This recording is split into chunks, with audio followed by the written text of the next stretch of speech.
নির্বাচন পিছিয়ে আগামী 16 অক্টোবর নির্ধারণ, জরুরি সভায় সিদ্ধান্ত। ছাত্রদলের আনন্দ মিছিল, শিবিরের প্রত্যাখ্যান।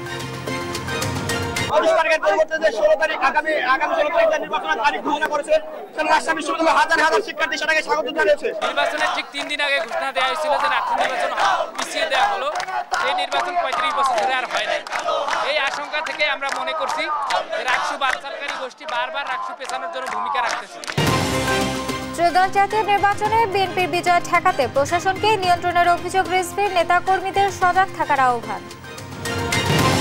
ফেব্রুয়ারিতে নির্বাচনী সংশয় এনসিপির তরুণ নেতৃত্বে নির্বাচনের আগে দেশে বৃহত্তর জোট করবে দলটি, 150 আসনে জয়ের আশা।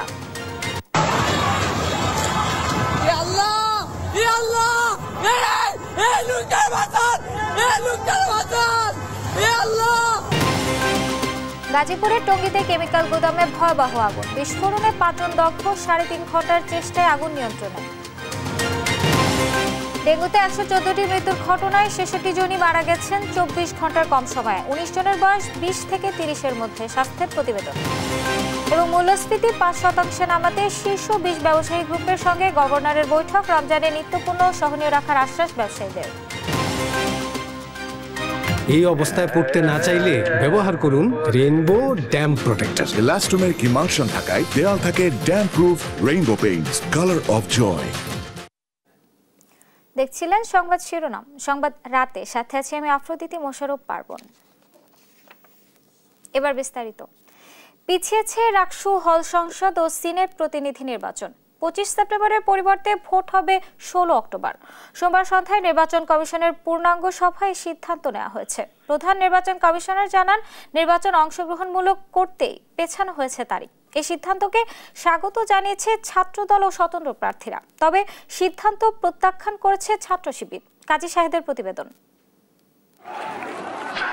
দিনভর উত্তেজনার সিদ্ধান্ত এসেছে সন্ধ্যায়। পিছিয়েছে রাজশাহী বিশ্ববিদ্যালয় কেন্দ্রীয় ছাত্র সংসদ, হল সংসদ ও সিনেট প্রতিনিধি নির্বাচন। শিক্ষক কর্মকর্তা কর্মচারীদের চলমান কমপ্লিট শাটডাউন, ছাত্রদল সহ বেশ কয়েকটি প্যানেলের নির্বাচন পেছানোর দাবি সহ উদ্ভূত পরিস্থিতিতে বিকেলে জরুরি বৈঠকে বসে নির্বাচন কমিশন। সবার সিদ্ধান্ত জানানো হয় বিবৃতিতে। বিশ্ববিদ্যালয়ের বিরাজমান পরিস্থিতি নির্বাচন অনুষ্ঠানের অনুকূলে নয় জানিয়ে অংশগ্রহণমূলক, উৎসবমুখর ও সুষ্ঠু নির্বাচন অনুষ্ঠানের জন্যই পেছানো হয় তারিখ। 25 সেপ্টেম্বরের পরিবর্তে 16 অক্টোবর নির্ধারণ করা হয়। শিক্ষক সমাজ এবং কর্মকর্তা কর্মচারী তারা এতটাই আহত হয়েছেন বিগত দিনের ঘটনায়, তারা কোনোভাবেই তাদের এই ঘটনার বিচার ব্যতীত ক্যাম্পাস স্থিতিশীল হওয়া না সহ কোনোভাবেই নির্বাচনী কার্যক্রমে অংশগ্রহণ করতে রাজি হননি। নির্বাচন পেছনেই সন্তোষ প্রকাশ করে আনন্দ মিছিল করেছে ছাত্রদল ও স্বতন্ত্র প্রার্থীরা। এর আগে প্রথম বর্ষের ভোটাধিকারের বিরোধিতা করেছিল রাজশাহী বিশ্ববিদ্যালয়ের গুপ্ত একটা সংগঠন। আজকেও তারা আমাদের ভাই বোনদের রেখে একটা নির্বাচন করার পায়তারা করেছিল। আমরা মনে করি আজকে নৈতিকতার বিজয় হয়েছে, শিক্ষার্থীদের বিজয় হয়েছে। রাষ্ট্র নির্বাচন একটি উৎসবের দিন, সেই উৎসবের দিনে তারা সকলে মিলে উপভোগ করবে। আগামী 16 তারিখে নির্বাচনের তারিখ ঘোষণা করেছে, রাজশাহী বিশ্ববিদ্যালয়ের হাজার হাজার শিক্ষার্থী সেটাকে স্বাগত জানিয়েছে। ইনশাআল্লাহ আমরা সবাইকে নিয়ে সুন্দর অংশগ্রহণমূলক নির্বাচন রাজশাহী বিশ্ববিদ্যালয়ের শিক্ষার্থীদের উপহার দেব। নির্বাচন পেছানোর সিদ্ধান্তকে প্রত্যাখ্যান করে বিক্ষোভ করে ছাত্র শিবির। 35 বছর আগে নির্বাচনের ঠিক 3 দিন আগে ঘোষণা দেওয়া হয়েছিল যে রাষ্ট্র নির্বাচন পিছিয়ে দেওয়া হলো। এই নির্বাচন 35 বছর ধরে আর হয় নাই। এই আশঙ্কা থেকে আমরা মনে করছি যে রাষ্ট্র বানচালকারী গোষ্ঠী বারবার রাষ্ট্র পেছানোর জন্য ভূমিকা রাখতেছে। পরবর্তীতে নতুন কর্মসূচি দেওয়ারও ঘোষণা শিবিরের। কাজী শাহেদ, দেশ টিভি, রাজশাহী। ঢাকা বিশ্ববিদ্যালয় কেন্দ্রীয় ছাত্র সংসদ ডাকসু নির্বাচনে অনিয়ম ও কারচুপির 11টি অভিযোগ তুলেছে ছাত্রদল।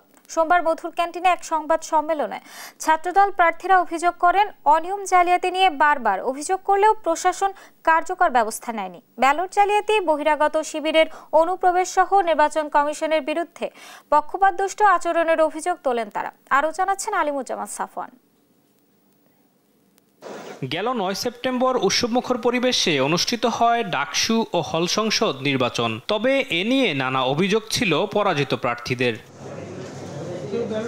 নির্বাচনের 12 দিন পর কারচুপি নিয়ে আনুষ্ঠানিক সংবাদ সম্মেলন করেছে ছাত্রদল সমর্থিত প্যানেল। বিশ্ববিদ্যালয়ের মধুর ক্যান্টিনে গণমাধ্যমের কাছে নানা অনিয়ম তুলে ধরেন প্রার্থীরা। সংগঠিত নানান অনিয়ম ও অসঙ্গতি অত্যন্ত দৃষ্টিকটুভাবে আমাদের সকলের চোখে ধরা পড়েছে যার ফলে শিক্ষার্থীদের পবিত্র ভোটাধিকার প্রয়োগের উৎসবটি হয়েছে নেতিবাচকভাবে প্রশ্নবিদ্ধ। বিপি প্রার্থী আবিদুল ইসলাম খানের দাবি, স্বচ্ছতা নিয়ে শুরু থেকেই প্রশ্ন ছিল। ব্যালট পেপার কোথায় ছাপা হয়েছে সে সম্পর্কে কোনো তথ্য দেয়া হয়নি।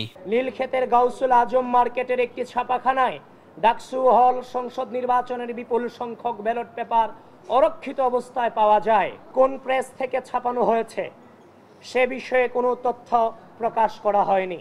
ভোট কেন্দ্রে ছাত্রদলের পোলিং এজেন্টদের সঠিকভাবে দায়িত্ব পালন করতে দেয়া হয়নি। অনেক কেন্দ্রে এজেন্টের অনুপস্থিতিতেই ভোট গণনা হয়। নিরাপত্তার দায়িত্বে থাকা বিএনসিসি ও রোভার সদস্যরা বহিরাগত শিবির কর্মীদের ক্যাম্পাসে প্রবেশের সুযোগ করে দেয় বলে অভিযোগ করেন প্রার্থীরা।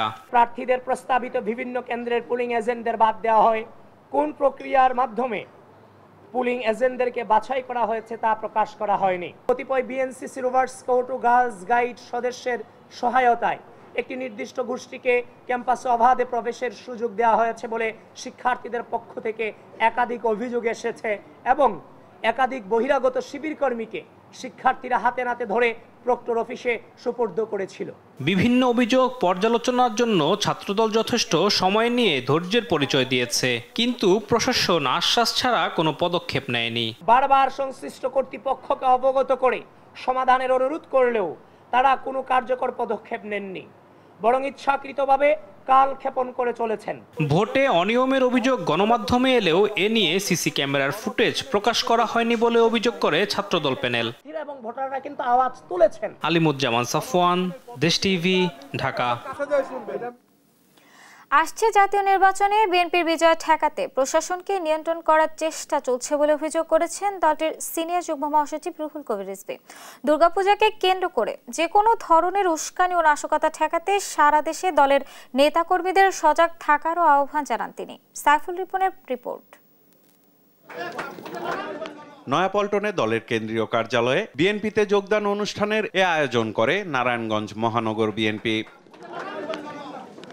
অনুষ্ঠানে অংশ নিয়ে বিএনপির যুগ্ম মহাসচিব অ্যাডভোকেট আব্দুস সালাম আজাদ বলেন, দেশের মানুষ বিশ্বাস করে বিএনপির মাধ্যমেই জনগণের নিরাপত্তা ও আইনের শাসন নিশ্চিত করা সম্ভব। বাংলাদেশের মানুষ 16টি বছর পরে তারা নির্বাচনের জন্য উদ্গ্রীব, সেখানে তারা অন্যভাবে পায়তারা করছেন নির্বাচন যেন না হতে পারে। দলের সিনিয়র যুগ্ম মহাসচিব রুহুল কবির রিজভী অভিযোগ করেন, 5 আগস্টের পর থেকেই বিএনপির বিরুদ্ধে ভয়ঙ্কর অপপ্রচার শুরু হয়েছে। আসছে নির্বাচনে বিএনপির জয় ঠেকানোর অপচেষ্টা চলছে। আরেকটি বিশেষ রাজনৈতিক দলের লোকজনকে বিসিএসপি বানানো হচ্ছে। আমি গুণে গুণে বলে দিতে পারবো, বিএনপির পরিবারের কোনো ছেলে হলে বা ছাত্র দলের কোনো ছেলে হলে, যারা ক্যাডার সার্ভিসে আছেন, যারা বিভিন্ন জায়গায় কর্মকর্তা আছেন, তাদেরকে আপনারা ফেলে রেখে দিলেন, তাদেরকে সন্দেহ করলেন। তার মানে কি যে আগামী নির্বাচনে বিএনপিকে প্রতারিত করা, ভালো ফল করতে না পারে, এই কারণে প্রশাসনকে তারা তাদের নিজের হাতের মুঠোয় নেওয়ার একটা প্রচেষ্টা করেছেন।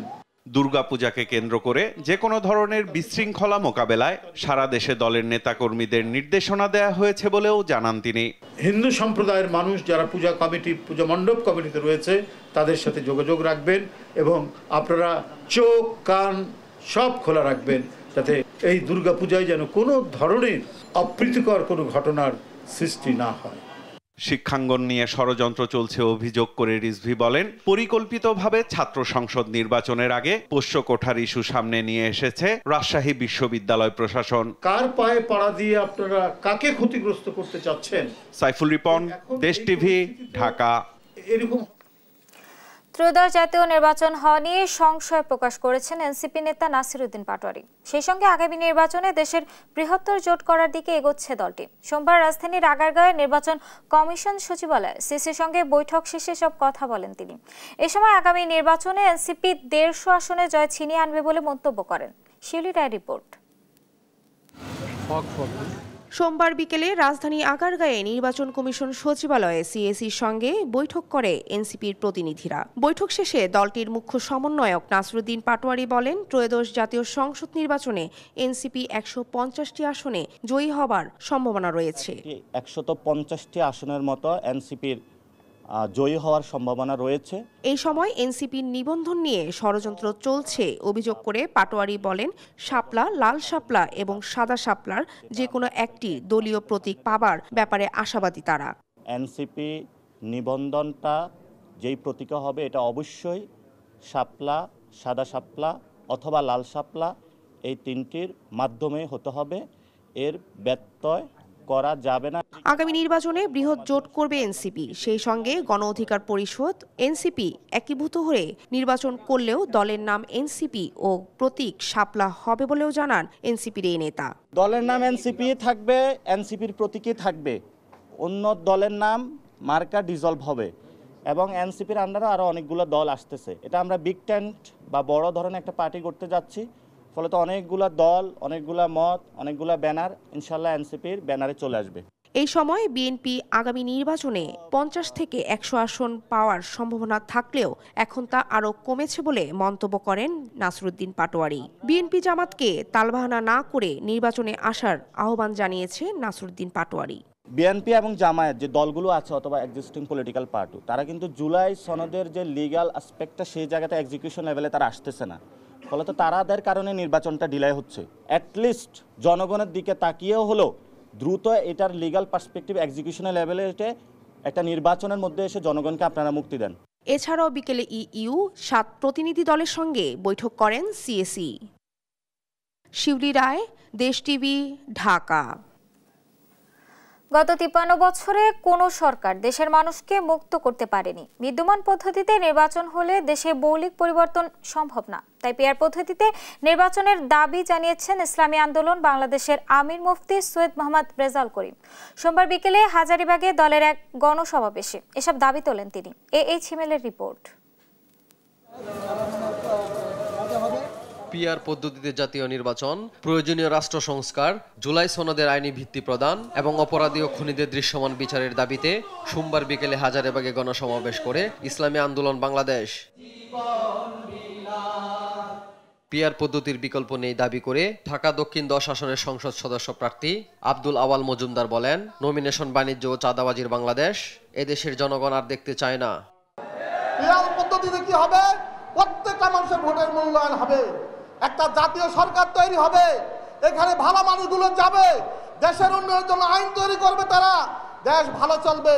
আর যদি না হয় তার বিপরীতে তারা কেন বিরোধিতা করে? আপনারা জানেন, চাঁদাবাজি করবে, তারা এই ভোটে চাঁদাবাজি করবে, কালো টাকার বেশি শক্তি দেখাবে এবং তারা এই যে সামনে নমিনেশন বাণিজ্য তারা করবে, এগুলো বন্ধ হয়ে যাবে। এই কারণেই তারা শুধু পিআরের বিরোধিতা করে। সমাবেশে ইসলামী আন্দোলন বাংলাদেশের আমির মুফতি সৈয়দ মোহাম্মদ রেজাউল করিম বলেন, গত 53 বছরে সরকার দেশের মানুষকে মুক্ত করতে পারেনি। জুলাই সনদের আইনি ভিত্তি প্রদান, জুলাই বিডিআর ও শাপলা চত্বরের হত্যাকাণ্ডের বিচার এবং প্রয়োজনীয় সংস্কারের পর রাষ্ট্রের মৌলিক পরিবর্তনের জন্য পিআর পদ্ধতিতে নির্বাচনের দাবি করেন তিনি। একটা হলো সংস্কার, আর একটা হলো বিচার, আর একটা হলো জাতীয় নির্বাচন। কিন্তু আমাদের দুঃখ সহকারে বলতে হয়, সংস্কার এবং বিচারের ব্যাপারটা যদি আপনাদের কাছে প্রশ্ন করি, আমাদের যে চাহিদা আকাঙ্ক্ষা সেটা কি আসলে বাস্তবে সংস্কার হয়েছে? দেখেন, আপনারাই বলেন না। এই জুলাইয়ের সনদ নির্বাচিত সরকার আইনে বৈধতা দেবে না, নির্বাচনের আগেই জুলাইয়ের সনদকে বৈধতা দিতে হবে। পিআর পদ্ধতিতে নির্বাচনের মধ্য দিয়ে দেশ সুষ্ঠু ধারার রাজনীতিতে ফিরে আসবে বলে মনে করেন এ নেতা। যারা পিআর অ্যাপ্লাই করেছে তারা এই পিআর থেকে কি কোনো দেশ ফিরে আসছে? এই ছিমেল, দেশ টিভি, ঢাকা। জাতিসংঘের 80তম সাধারণ পরিষদের অধিবেশনে যোগ দিতে যুক্তরাষ্ট্রের পথে প্রধান উপদেষ্টা ডক্টর মোহাম্মদ ইউনূস। সফরসঙ্গী বিএনপি, এনসিপি ও জামায়াত ইসলামীর 6 রাজনৈতিক নেতা 26 সেপ্টেম্বর সাধারণ অধিবেশনে ভাষণ দেওয়ার পাশাপাশি বিশ্ব নেতাদের সঙ্গে দ্বিপক্ষীয় বৈঠকে অংশ নেবেন প্রধান উপদেষ্টা। এই ছিমেলের আরেকটি রিপোর্ট। জাতিসংঘের 80তম সাধারণ পরিষদের অধিবেশনে যোগ দিতে রোববার মধ্যরাতে অন্তর্বর্তী সরকারের প্রধান ডক্টর মোহাম্মদ ইউনূসের সফর সঙ্গে হয়েছেন 6 রাজনৈতিক নেতা।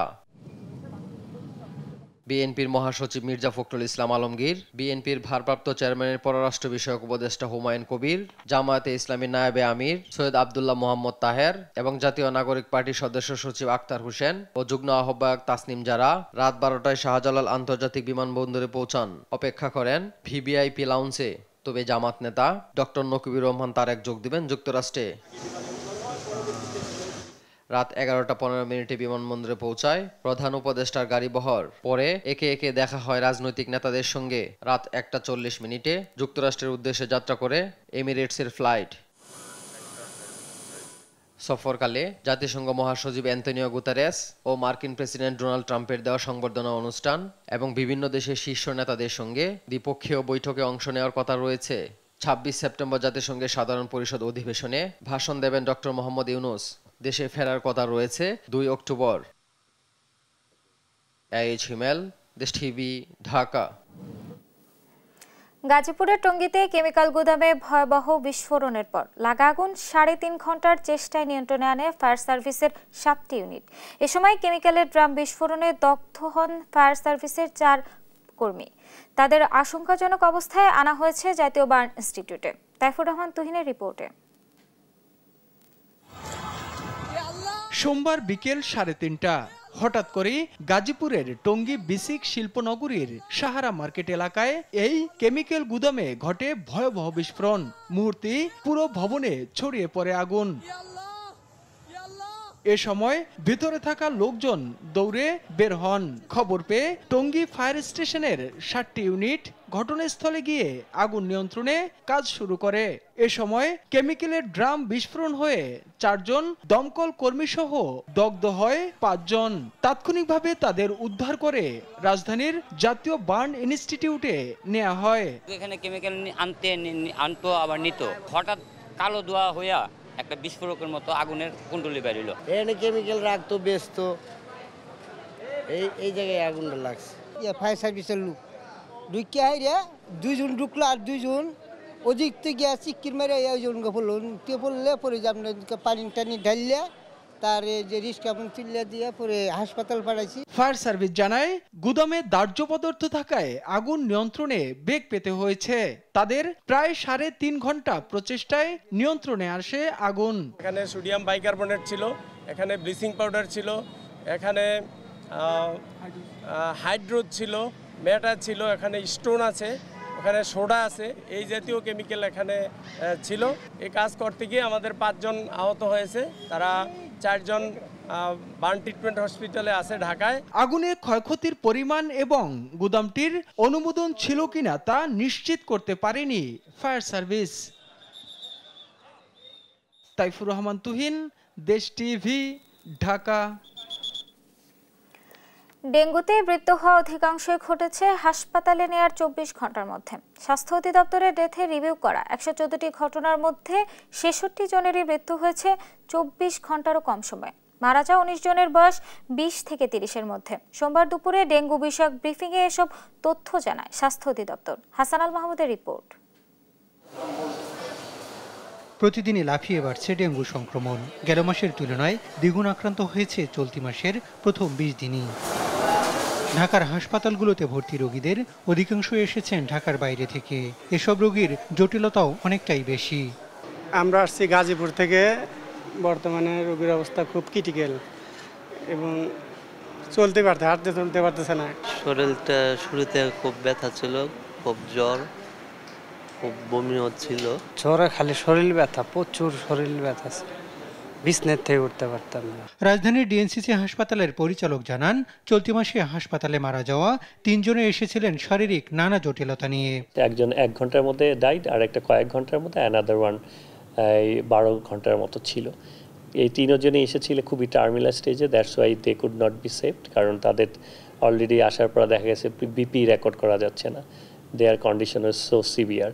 একই তথ্য মিলল স্বাস্থ্য অধিদপ্তরের ব্রিফিংয়ে। মৃত্যুর ঘটনা বিশ্লেষণ করে অধিদপ্তর জানায় 66 জনেরই মৃত্যু হয় হাসপাতালে আসার 24 ঘন্টার মধ্যে। প্রায় 50% এবং 70% রোগী হাসপাতালে ভর্তি হওয়ার 48 ঘন্টার মধ্যে মারা গেছেন।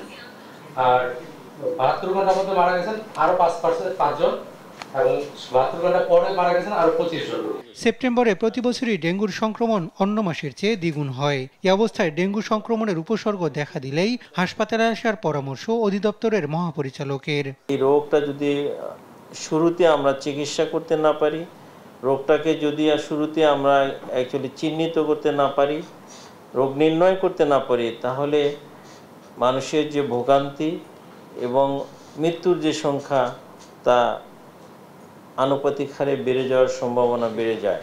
তবে সংক্রমণের মাত্রা বাড়লেও চিকিৎসার সব ধরনের প্রস্তুতি আছে বলে জানায় স্বাস্থ্য অধিদপ্তর। আপনারা আমাদের হাসান আল মাহমুদ, দেশ টিভি, ঢাকা। জুলাই আন্দোলনে শহীদ সৈকতের বোন সাবরিনা আফরিন সেবন্তী সোমবার আন্তর্জাতিক অপরাধ ট্রাইব্যুনালে এর সাক্ষ্য দেন তিনি। আর জুলাই গণ অভ্যুত্থান কোনো মেটিকুলাস ডিজাইন ছিল না, এটি স্বতঃস্ফূর্ত ন্যায্য দাবির আন্দোলন বলে জানান এ মামলার 48তম সাক্ষী বাংলাদেশের আহ্বায়ক আলী আহসান জুনায়েদ। এদিকে আগামীকাল 3 আসামির বিরুদ্ধে সিজার লিস্টে থাকা সাক্ষীদের জবানবন্দি নেওয়া হবে বলে জানিয়েছে প্রসিকিউশন। নাইম আফসানের প্রতিবেদন। জুলাই আগস্ট মানবতা বিরোধী অপরাধের মামলায় সোমবার দুপুরে আন্তর্জাতিক অপরাধ ট্রাইব্যুনাল 1-এ সাক্ষ্য ও জেরা সম্পন্ন হয় 48 ও 49তম সাক্ষীর। এদিন সাক্ষ্য দেন 2024 সালের 19 জুলাই মোহাম্মদপুরে পুলিশের গুলিতে নিহত সৈকতের বড় বোন। তুলে ধরেন ভাই হত্যার ঘটনা। এই মামলার দ্বিতীয় সাক্ষী শহীদ সৈকতের বোন সেবন্তী নিজে আন্দোলনের অংশগ্রহণকারী, তার অংশগ্রহণের বর্ণনা দিবেন এবং তার ভাই যে শাহাদত বরণ করেছেন তার বর্ণনা দিবেন। উনি আল জাজিরার সাক্ষাৎকার দিয়েছেন, সে সমস্ত বক্তব্য উনি দিবেন। এ মামলার 48তম সাক্ষী বাংলাদেশের আহ্বায়ক আলী আহসান জুনায়েদ জানান, যাত্রাবাড়িতে হেলিকপ্টার থেকে গুলি করতে দেখেছেন তিনি। এতে অন্তত 25 জন আহত হয়। 19 জুলাই যাত্রাবাড়িতে চিটাং রোডের স্পটে আমাদের উপর সরাসরি হেলিকপ্টার থেকে পুলিশ, র্যাব, বিজিবির গাড়ি থেকে সরাসরি গুলি করা হয়েছে। সেখানে অন দ্য স্পটে আমি নিজের চোখে 20 থেকে 25 জনকে পড়ে যেতে দেখেছি এবং এই যে অভিজ্ঞতা, টানা 3 ঘন্টা ধরে গুলি চলেছে, এই অভিজ্ঞতাগুলো দেখেছি। পরে তাকে জেরা করেন রাষ্ট্রনিযুক্ত শেখ হাসিনার আইনজীবী। বলেন, আন্দোলনের প্রতিটি ঘোষণা সরকারের বিরুদ্ধে নীল নকশার অংশ ছিল। 31 জুলাই গণগ্রেপ্তারের প্রতিবাদে আন্দোলনের অভিমুখে মার্চ ফর জাস্টিস, তারপরে রিমেম্বারিং আওয়ার হিরোজ, তারপরে 1 আগস্ট তারিখকে 32 জুলাই হিসেবে গণনা করা এবং সরকার পতনের 1 দফা দাবি, এই যে দাবিগুলি ছিল পর্যায়ক্রমে নীল নকশার অংশ। এদিকে জুলাই আন্দোলনের প্রথম শহীদ আবু সাইদ হত্যায় 7ম দিনের সাক্ষ্য ও জেরা হয় ট্রাইব্যুনাল 2-এ। পরবর্তী সাক্ষ্য গ্রহণ হবে আগামী রোববার। নাইম আফসান, দেশ টিভি, ঢাকা। জুলাই আন্দোলনে ঢাকার বীরপুরে মাহফুজুর রহমান হত্যা মামলায় সাবেক প্রধানমন্ত্রী শেখ হাসিনার উপদেষ্টা সালমান এফ রহমান, সাবেক আইনমন্ত্রী আনিসুল হক সহ 4 জনকে গ্রেফতার দেখানো হয়েছে। তদন্ত কর্মকর্তার আবেদনের পরিপ্রেক্ষিতে সোমবার এই আদেশ দেন ঢাকার মহানগর হাকিম মাসুম মিয়া। অন্য আসামিরা হলেন ঢাকা উত্তর সিটির সাবেক মেয়র আতিকুল ইসলাম ও ঢাকা মহানগর পুলিশের মিরপুর বিভাগের সাবেক উপকমিশনার জসিমউদ্দিন মোল্লা। গেল 17 সেপ্টেম্বর মামলার তদন্ত কর্মকর্তা মিরপুর মডেল থানার এসআই তরিকুল ইসলাম তাদের গ্রেফতার দেখানোর আবেদন করেন। এদিন শুনানিকালে তাদের আদালতে হাজির করা হয়।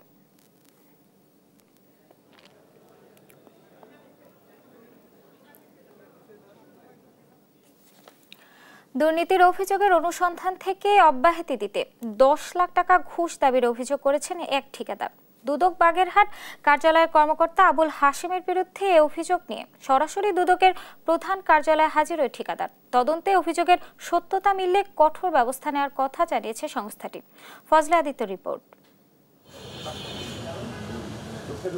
দুর্নীতি দমন কমিশনের প্রধান কার্যালয়ে হাজির এসএ ট্রেডার্সের ঠিকাদার শহীদুল ইসলাম সোহেল। তার অভিযোগ, মিথ্যা অভিযোগের অনুসন্ধান থেকে অব্যাহতি দিতে সংস্থাটির বাগেরহাট কার্যালয়ের উপসহকারী পরিচালক আবুল হাশেম 10 লাখ টাকা ঘুষ দাবি করেছেন।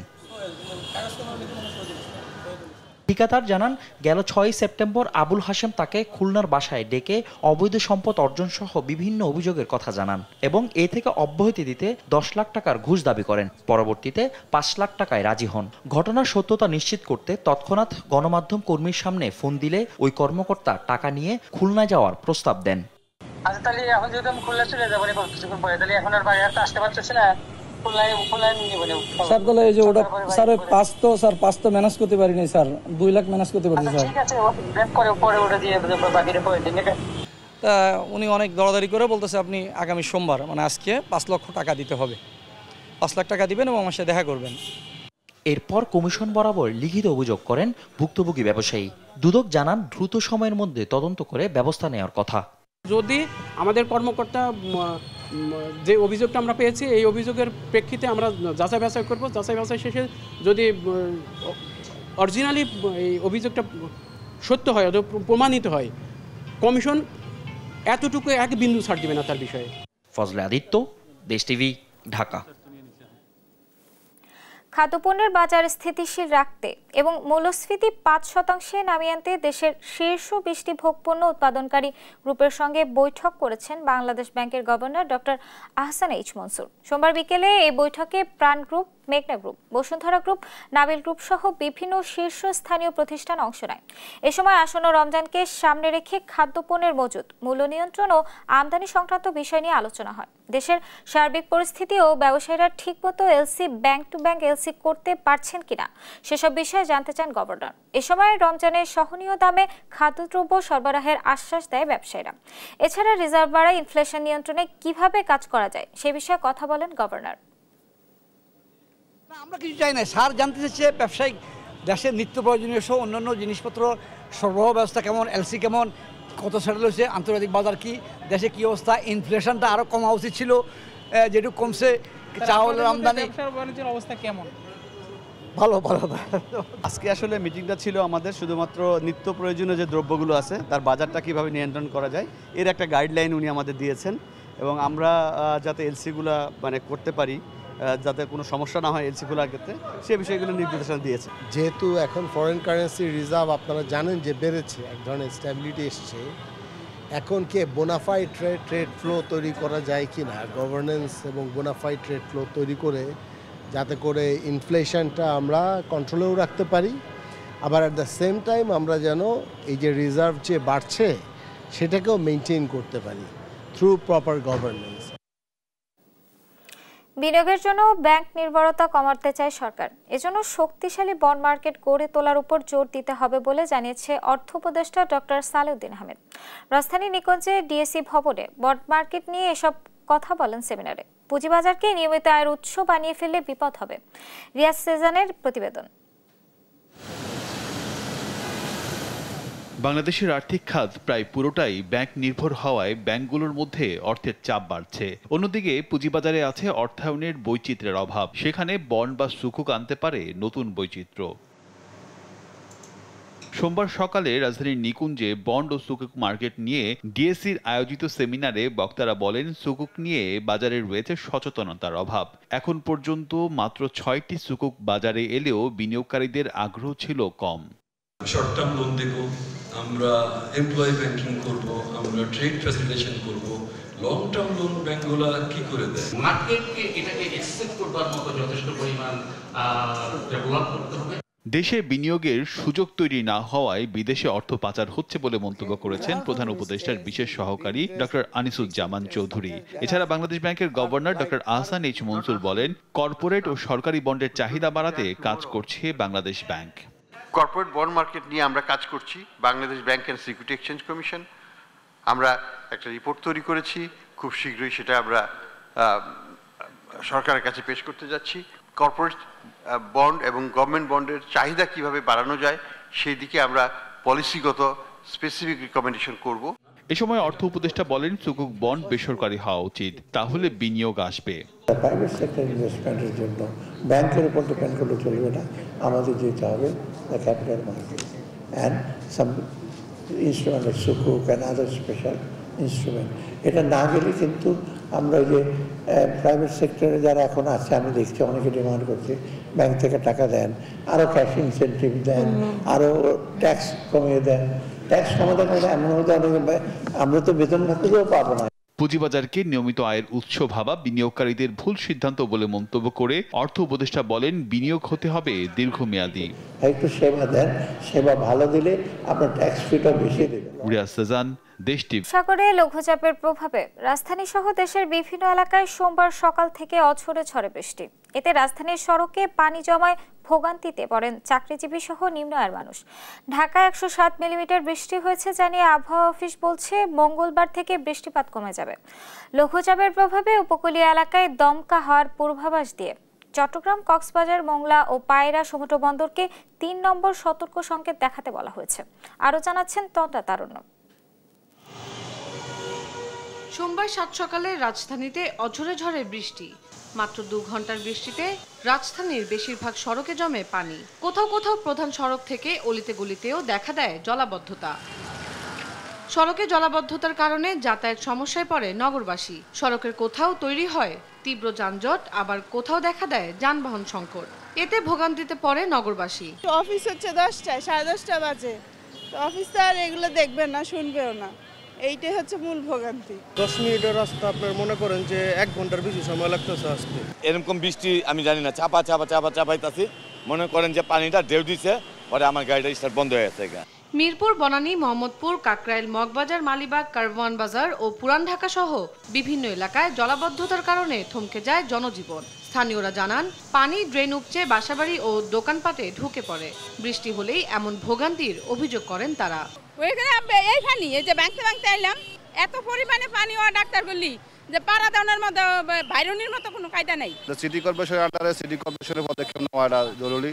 আমাদের ভোগান্তিগুলা ওনাদেরকে নজরে পড়ে না। আমার ফ্রেন্ড হয় ও পড়ে গেছে, পড়ার পা মুচকে গেছে, এখন ওকে নিয়ে গেছে হাসপাতালে। 5 আগস্টের পরে এটা কোনো নতুন কিছু না, এটা গত বছরও এমন ছিল, তার আগের বছরও এমন ছিল, তার আগের বছর যখন দলীয় সরকার এখানে ছিল, কেউ এই জায়গাটাকে এভাবে দৃষ্টি দেয় নাই। ঢাকায় 12 ঘন্টায় 107 মিলিমিটার বৃষ্টিপাত হয়েছে জানিয়ে আবহাওয়া অফিস বলছে মঙ্গলবার থেকে বৃষ্টিপাত কমে আসবে। এই বৃষ্টিটা আগামীকালকে থেকেই এই বৃষ্টিপাতের ইয়েটা কমে আসবে। সেক্ষেত্রে ভারী বৃষ্টির আশঙ্কা নাই আগামীকালকে থেকে। তবে বৃষ্টিপাত থাকবে, বৃষ্টিপাত একবারে পুরোপুরি বন্ধ হবে না, যেহেতু বর্ষাকাল এখনো আছে, সেক্ষেত্রে বৃষ্টিপাত থাকবে। বঙ্গোপসাগরে একটি লঘুচাপ তৈরি হয়েছে। 24 সেপ্টেম্বরের পর আরেকটি লঘুচাপ তৈরি হবে। তা গভীর নিম্নচাপে পরিণত হতে পারে বলে পূর্বাভাস দিয়েছে আবহাওয়া অফিস। তন্দ্রা তারুণ্য, দেশ টিভি, ঢাকা। অন্তর্বর্তী সরকার যদি কুমিল্লাকে কুমিল্লা নামে বিভাগ করতে অসম্মত না হয়, তাহলে বিএনপি ক্ষমতায় গেলে কুমিল্লা নামেই বিভাগ করা হবে বলে জানান বিএনপির স্থায়ী কমিটির সদস্য খন্দকার মোশাররফ হোসেন। সোমবার বিকেলে জাতীয় প্রেস ক্লাবে কুমিল্লা নামে কুমিল্লা বিভাগ বাস্তবায়নের দাবিতে সমাবেশে যোগ দিয়ে এসব কথা বলেন তিনি আরো বলেন, বিগত কুমিল্লাকে কুমিল্লা নাম পরিবর্তন করে বিভাগ করতে চেয়েছিল। আর এনসিপি দক্ষিণাঞ্চলের মুখ্য সমন্বয়ক হাসনাত আব্দুল্লাহ দলমত নির্বিশেষে আর সকল রাজনৈতিক স্বার্থের ঊর্ধ্বে গিয়ে কুমিল্লা বিভাগকে কুমিল্লা নামে করার জন্য আন্দোলন জোরদার করার আহ্বান জানান। সেই সাথে অন্তর্বর্তী সরকারের কাছেও দাবি তোলেন যেন দ্রুত অন্য নামে নয় কুমিল্লা নামেই বিভাগ করা হয়।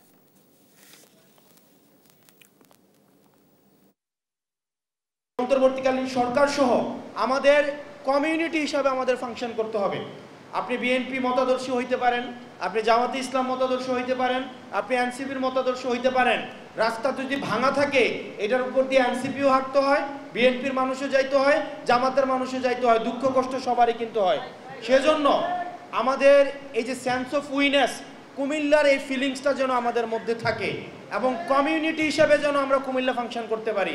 আগামী নির্বাচনে যদি বাংলাদেশের মানুষ দয়া করে আমাদেরকে ক্ষমতায় প্রেরণ করে, আল্লাহ তাআলা যদি আমাদেরকে ক্ষমতা দান করে, তাইলে আমরা আপনাদেরকে আশ্বস্ত করছি, এই কুমিল্লাবাসীকে, আপনাদের মাধ্যমে কুমিল্লার সকল জনগণকে, যে আগামী নির্বাচনে যদি আমরা সরকারে আসি, অত্যন্ত দ্রুত গতিতে